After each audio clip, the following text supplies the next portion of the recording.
The 4-4-2, a formation utilised by Brazil's teams of the 50s and 60s, and a more disciplined approach was pioneered by Dynamo Kyiv with more conservative wide players. This is a formation used to great success by Alex Ferguson's Manchester United, Arrigo Sacchi's Milan side, and more recently, Diego Simeone's Atletico Madrid. But in recent years, it's become more associated with lower league sides, and a recent commenter in my Twitch chat accused me of being a boomer for using this formation. But can a 4-4-2 still deliver wins in Football Manager, and how can we use the game to make it a more versatile tactic? Well, in this video we'll take a look at how we can utilise the 4-4-2 in FM24.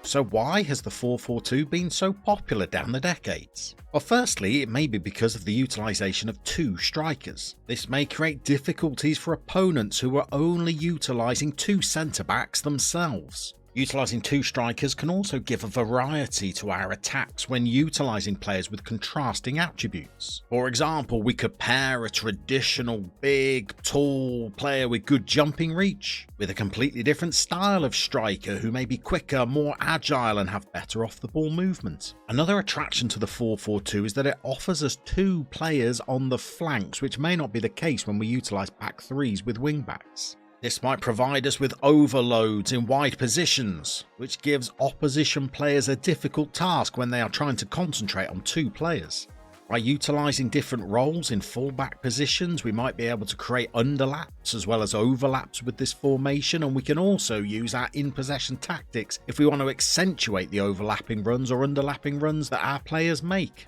Many managers are also drawn towards the defensive shape of a 4-4-2, and in particular having two centre-backs rather than three, which may help when it comes to playing the opposition offside, as we only have two players that have to form the defensive line rather than the three. The 4-4-2 also offers us a very solid compact shape when we're defending with the fabled two banks of four, and we can adjust our defensive lines and lines of engagement to reduce or increase the amount of space that there might be between these banks. The other benefit of the 4-4-2 might come in attack, where we now have two strikers that can press the opposition back line rather than the lone frontman that many different formations might utilise. And when we couple this with roles that might lend themselves towards pressing our opponents, as well as team instructions that might also help with that, it can make life difficult for opposition defences. However, there are also limitations to the 4-4-2 as well, and in particular, we're going to find ourselves outnumbered in central areas of the pitch, where our two central midfielders might have to deal with three or potentially even four opponents if the opposition are playing a midfield diamond. As part of this outnumbering, we have the additional issue of us potentially asking two central midfielders to perform three different functions. And this is because ideally we're going to want one of our central midfielders to protect the back four and screen the defence during transitions and help try and slow down counter-attacks from our opponents. But we'd also like our midfielders to perform creative duties as well, such as helping control the tempo and maintain possession when we have the ball, as well as launching us onto our attacking phases of play. But the central midfield also performs an important supporting function as well, breaking lines, linking play, joining the attack, arriving late in the box, as well as being a threat from distance. Now, in formations that have three central midfield players, these can be split amongst them. Traditionally, we might have a player that's more cautious and protects the defence, another that breaks lines and makes dynamic runs to join the attack, and a third player that is the creator of chances. But in a 4-4-2, we're faced with the prospect of either having two players perform all three of these functions, which would involve one of them having to take on two roles. Perhaps our protector is also our creator, or utilising different player roles, our supporting runner could be the creator. Or alternatively, we might have to sacrifice one of these functions from the central midfield. For example, we might play a protector and a supporting runner and ask other areas of the field to provide the creativity in our team. Now, whilst this is not an insurmountable problem, it is certainly an issue that we face with a 4-4-2 that we might not with other formations. A flat 4-4-2 is also susceptible to passes between the lines, and opposing attackers and midfielders can occupy gaps between our defence and our midfield. A central midfield 2 may also struggle when it comes to the opposition playing a defensive midfielder, and if the lines between our midfield and our attack are too great, they will have lots of time on the ball to create chances and dictate play. In addition, playing a flat midfield 4 might mean that players that are in possession of the football don't have as many obvious passing options that they can use, whereas if we played a more staggered formation, we might find that each player that's on the ball has got more options that they can pass to when they're looking to try and bring the ball out from the back. So let's look at the different ways that we can set up a 4-4-2 and how we might overcome some of its limitations. Having 2 strikers, 2 central midfielders and 4 wide players gives us lots of versatility in terms of the 4-4-2s that we can create. Starting with our strikers, an obvious candidate for a 4-4-2 is to have a target forward mixed with a player who's going to try and latch onto balls in behind, such as a target forward and poacher, or potentially even a target forward and advanced forward, or even a pressing forward that's on attack. At higher levels, we may even be able to utilise a complete forward that can combine their duties of getting in behind the defence with adding to our build-up play as well. But if you're at a team that doesn't have an obvious candidate to be a target forward, we could go with a completely different approach. Instead, trying to pair a quicker, more dynamic player like a poacher with a deep-lying forward who will look to try and link the midfield and the attacking stratas and create chances and move into pockets of space. In more direct systems, we could even try and utilise a brace of strikers who each try to be a threat in behind the opposition's defence, with an advanced forward who might pull out into wider areas and a poacher that might stay more central. Or in systems designed to try and win the ball back, we could even adopt a brace of pressers, with one tasked with trying to press opposition centre-backs and another who might play slightly more withdrawn and can be instructed to press defensive midfielders. We can also develop versatility in our 4-4-2 through our 2 central midfield roles. We might decide that we want to partner somebody who's more creative, such as a deep-lying playmaker, with a destroyer alongside them, somebody who's tasked with winning the ball back for us. Or we could try and create an even more conservative foundation in our midfield, having 2 players that will both try and sit in central areas without getting forward too often, even if one of them is on a support role. A deep-lying playmaker, for example, on support will still have the hold the position instruction, which means they will not roam as far from their assigned area of the pitch. Or to be a little more expansive, we could have one sitting central midfielder and combine them with someone that roams from their position a little bit more, such as the box-to-box midfielder, who will naturally be inclined to get further forward and support attacking play. And we can also create a lot of versatility on the flanks with the 2 players that we have on each side. To be more conservative, we could combine a fullback with a defensive winger, perhaps even making one of those on a defend duty to try and give us extra solidity. Or we could have a more conservative fullback with a more expansive option out on the wing, somebody who's going to get further forward and try and create chances and join in the attacks more regularly. Or we even have the option to try and really overload opposing defenders and ask both our fullback and our wide midfielder to provide attacking thrust and impetus in our search for goals. Now, whilst we may want to utilise a 4-4-2 to give us our basic shape when we're out of possession, it's also a very versatile approach when we're attacking our opponents. With wingers on attack duty, we're essentially turning it into a 4-2-4 when we're going forward. Or we could change the roles that we're using with our wide players and instead try and create a more central tactic with attacks channeled through the middle, using wide playmakers to try and create a Brazilian-style box when we're going forward. Or another way to create a more dynamic attacking structure might be to utilise a deep-lying forward. This time, it will allow us to attack more in a 4-4-1-1 with a deep-lying forward dropping off behind their attacking partner and being more difficult to pick up for defenders. We may even be able to replicate an attacking midfield diamond with one central midfielder that moves forward, another that sits, and then we can utilise those wide playmakers or wide midfielders that will give us a more central shape to those 2 players when they're attacking. This could mean that when we're in possession, we end up in a completely different shape to the 4-4-2. That might mean that we no longer are outnumbered by opponents when we're moving forward in the central areas. But how can we deal with some of the limitations of a 4-4-2, such as being vulnerable to central overloads? Well, first of all, utilising a front player that has a support duty might mean that they occupy this area between our midfield and the strikers. And we can also assign our wide players to have specific marking instructions, so we can ask them to track opposing fullbacks so that if they are inverted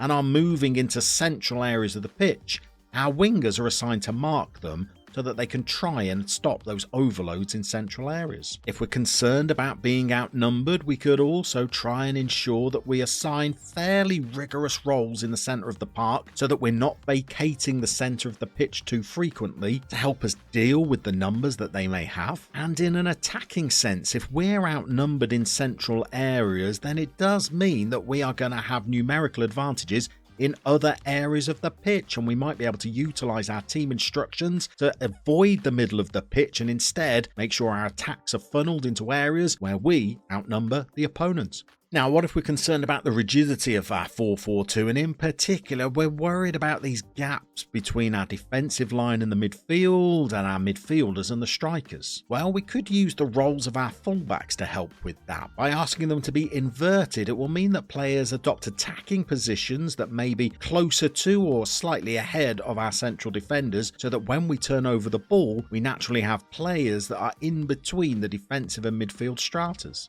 And although this could be risky when we only have two central defenders, we could always ask one of them to be a stopper, so that if our opponents are getting space and time on the ball ahead of our defence, we could assign one of our central defenders to going out to meet them more often to try and close them down and win the ball back. Now, a common problem I find when utilising a 4-4-2 is in the opposition's defensive midfield area, where our central midfielders might be struggling to get towards them to close down, and deep-lying playmakers that the opponents are utilising have lots of time and space on the ball. Well, the first way that we could deal with that could be through marking instructions with one of our forward players. We could ask one of them to sit on any defensive midfielders that they have, maybe even marking them tighter, closing them down more often, even putting in harder tackles to try and reduce the amount of time and space that playmakers have on the ball. And what about the issue about our two banks of four, meaning that we don't have as many passing options for our players when they're in possession? Well, this is where we could look to sign players that have player traits that might make them more dynamic, such as moving into channels, or coming deep to get the ball, which might be useful for central midfielders or strikers, or potentially the trait of playing 1-2s, which might encourage movement from teammates that breaks opposition lines. And in fullbacks, wide players or central midfielders, the trait of getting forward whenever possible will make them a more dynamic presence on the field. So let's have a go at setting up a 4-4-2 and see how it plays. And we've tried to create one that addresses some of the limitations we mentioned earlier in the video, as well as trying to showcase how a 4-4-2 can be a little bit more fluid and dynamic. To begin with, we're going to play a standard goalkeeper. We want somebody who's just going to come and claim crosses, as well as having some decent distribution so we can begin fast counterattacks. In front of him, we're going to have a brace of central defenders, and then we're going to have a fairly conservative fullback, but with an attacking winger in front of them. And we've added them the additional individual instruction of just making sure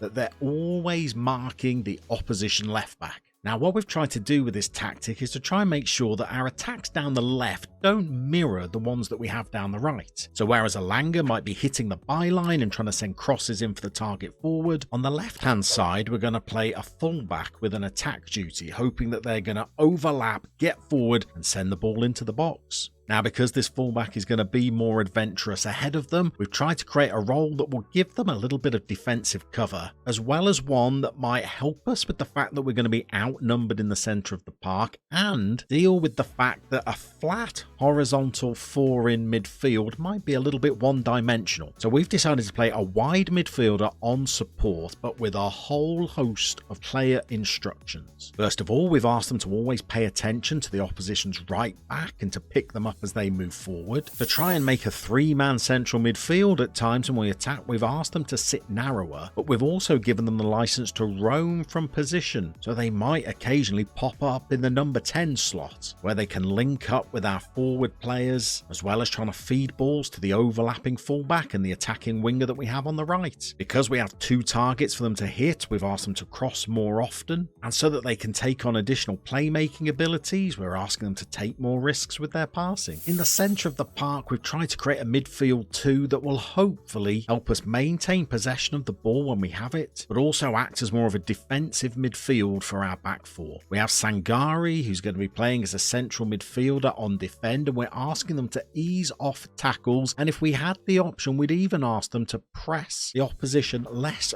frequently, because I don't want this position to be a ball-winning midfielder that's going to vacate the midfield. I just want them to close down passing lanes, be very conservative in their play, help us recycle possession, and keep our defensive shape. And next to them, we're going to have something a little bit more creative. We're going to play a deep line playmaker who will link up with the wide midfielder, as well as any retreating forwards, can play sprayed passes out to our attacking winger, and will hopefully feed the overlapping fullback with passes as well. And then up front, we've gone with a target forward but on an attack duty, so that they will attack the 6-yard box, try and rein in at the far post as the attacking winger is delivering crosses, as well as getting some near post flick-ons if the overlapping attacking fullback delivers into the box. Now on this target forward, we've again added some player instructions asking them to close down more, tackle harder, and to mark the defensive midfield areas. So even though they're on an attack duty when we're in possession of the ball, when we're not in possession, we want them retreating into this area and putting pressure on any defensive midfielders that our opponents are playing. And next to them, we've gone with a complete forward on support, but at a lower level that could easily be a deep lying forward or even a pressing forward on support, so that as we're attacking and the target forward is trying to rampage towards the 6-yard box to get on the end of chances, this player might be dragging a central defender out with them as they drop deep, withdraw, potentially link up play passes to the attacking winger, as well as exchange passes with the deep line playmaker and the wide midfielder. Now, whereas many tactics you might see advocate a gegenpress with higher lines of engagement and higher defensive lines, with this tactic we've tried to create something that's a little bit more realistic than being meta. So we're going to be set up in a mid-block with a standard defensive line, and when the opposition have the ball, we're going to ask our players to tackle them more aggressively. On transitions, we're going to ask our goalkeeper to distribute it to our centre-backs and our full-backs. The idea being that if we've had to work hard to win the ball back, we don't want to gift it to the opposition too quickly, but we have asked them to distribute it quickly so that our centre-backs and particularly our full-backs can hopefully start counter-attacks before our opponents have had the chance to regroup into their defensive shape. And to help with that, we've added the instruction of countering on the opposition, so that as soon as we win the ball back, we try to catch a disjointed opponent off guard by quickly breaking on them before they can reset. And to help with that, we're going to go with a positive mentality so that our players are prepared to take more risks when they're in possession of the ball, and we're also going to set the team up with a fair amount of width to try and utilise the potential overloads that we may have on the flanks. With our attacking fullback on the left, we're going to look for the overlaps, and we're also going to pass into space for both the attacking winger on the right and the aforementioned fullback, and so that there's some pace and urgency to these counter-attacks that we're going to try and launch, we've decided to play with a slightly higher tempo. And so far, the early signs of the tactic are quite promising,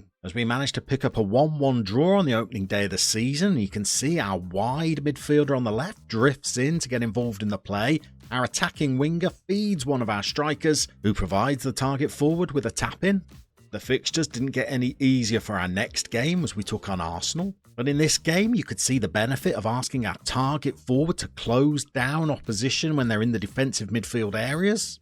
By allowing our wide midfielder to roam from their position, they made it all the way to the right side of the pitch before firing in their goal, and it was some fairly direct delivery into the box that helped us to score our third. And having already faced Chelsea and Arsenal, the fixture list gave us Liverpool in our third game, but once more we were able to secure a point and even shaded the XG. And this goal came down our right side as our winger fed our fullback and we scored another tap-in. Now head to the comments and let us know how you set up your 4-4-2, and also tell us what formations you'd like us to take a deep dive into next on the Manager Seat channel.